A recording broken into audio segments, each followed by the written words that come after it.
அண்மை செய்தி. இஸ்ரேல் பிரதமர் அலுவலகம் மீது ஏவுகணைகள் மூலம் தாக்குதல் நடத்தியுள்ளோம் என ஈரான் தெரிவித்துள்ளதை நாம் அண்மை செய்தியாக பார்த்துக் கொண்டிருக்கின்றோம். இஸ்ரேல் விமானப்படை தளபதியின் அலுவலகத்தை குறிவைத்து தாக்குதல் நடைபெற்றுள்ளது தற்போதைய அண்மை செய்தியாக பார்த்துக் கொண்டிருக்கின்றோம். இஸ்ரேலும் அமெரிக்காவும் இணைந்து ஈரான் மீது தாக்குதல் நடத்திய நிலையில் ஈரான் உச்சபட்ச தலைவர் கமேனி கொல்லப்பட்டார். இந்நிலையில் இதற்கு பதிலடியாக ஈரான் பல்வேறு பகுதிகளிலும் அமெரிக்க இராணுவ நிலையை குறிவைத்து தாக்குதல் நடத்தி வருகின்றது. இந்நிலையில் இஸ்ரேல் பிரதமர் அலுவலகம் மீதாகவும் தாக்குதல் நடத்தப்பட்டுள்ளதாக ஈரான் தெரிவித்துள்ளதை நாம் தற்போதைய அண்மை செய்தியாக பார்த்துக் கொண்டிருக்கின்றோம். இஸ்ரேல் பிரதமர் அலுவலகம் மீது ஏவுகணை மூலம் தாக்குதல் நடத்தியுள்ளதாக ஈரான் தெரிவித்துள்ளதை அண்மை செய்தியாக பார்த்துக் கொண்டிருக்கின்றோம். கூடுதல் விவரங்களை செய்தியாளர் நந்தினி வழங்க கேட்கலாம். நந்தினி, இஸ்ரேல் பிரதமர் அலுவலகம் மீதாக தாக்குதல் நடத்தியுள்ளதாக ஈரான் தெரிவித்துள்ளது. கூடுதல் விவரங்களை பதிவிடலாம். வணக்கம். இஸ்ரேல் பிரதமர் அலுவலகம் மீது ஏவுகணைகள் மூலம் தாக்குதல் நடத்தியுள்ளதாக ஈரான் தற்போது தெரிவித்திருக்கிறது. இஸ்ரேல் விமானப்படை தளபதியின் அலுவலகத்தை குறிவைத்து இந்த தாக்குதல் சம்பவம் என்பது நடத்தப்பட்டிருக்கிறது.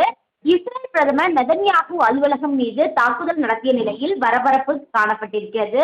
இஸ்ரேல் பிரதமர் நெதன்யாகு அலுவலகத்தை ஏவுகணை மூலம் தாக்கிவிட்டதாக ஈரான் தற்போது தகவல் தெரிவித்திருக்கிறது. இந்த நிலையில்தான் இஸ்ரேல் பிரதமர் நெதன்யாகு நிலைமை என்ன என்பது ஒரு கேள்விக்குறியாக தற்போது இருந்து வருகிறது. இஸ்ரேல் நாட்டின் பிரதமர் அலுவலகம் மீது ஈரான் தாக்குதல் நடத்தி வரும் நிலையில் நெதன்யாகு நிலைமை என்ன எனவும், ஈரான் இஸ்ரேலிடையே போர் நீடித்து வரும் நிலையில் நெதன்யாகு அலுவலகம் மீது ஏவுகணை தாக்குதல் என்பது மேற்கொள்ளப்பட்டிருப்பது பிரதமரின் நிலை என்ன என்பது தொடர்பான ஒரு கேள்வியை எழுப்பியிருக்கிறது. குறிப்பாக இஸ்ரேல் ஈரான் போர் தொடர்ச்சியாக நீடித்து வருகிறது. ஈரான் பொறுத்தவரையில் நட்பு நாடுகளையும் குறிவைத்து தாக்கி வருகிறது. காலை முதல் தொடர்ச்சியாக பல்வேறு தாக்குதல்கள் நடத்தப்பட்ட நிலையில்தான் தற்போது இஸ்ரேல் பிரதமர் அலுவலகம் மீது ஏவுகணைகள் மூலம் ஈரான் தாக்குதல் நடத்தியுள்ளதாக தெரிவித்திருக்கிறது.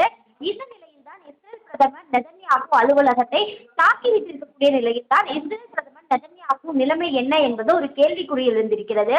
இஸ்ரேல் நாட்டின் பிரதமர் அலுவலகம் மீதான ஈரான் தாக்குதல் நடத்தி வரும் நிலையில் நெதன்யாகு நிலைமை என்ன என்பது கேள்விக்குறியாகவே இருந்து வருகிறது. அதற்கான நடவடிக்கைகளும் தற்போது மேற்கொள்ளப்பட்டு வருகிறது. இந்த நிலையில்தான் தொடர்ச்சியாக ஈரான் பல்வேறு நட்பு நாடுகளிடையே தாக்குதல் நடத்தி வரும் நிலையில் தற்போது இஸ்ரேல் பிரதமர் அலுவலகம் மீதும் ஏவுகணை மூலம் ஈரான் தாக்குதல் நடத்தியுள்ளது குறிப்பிடத்தக்கது.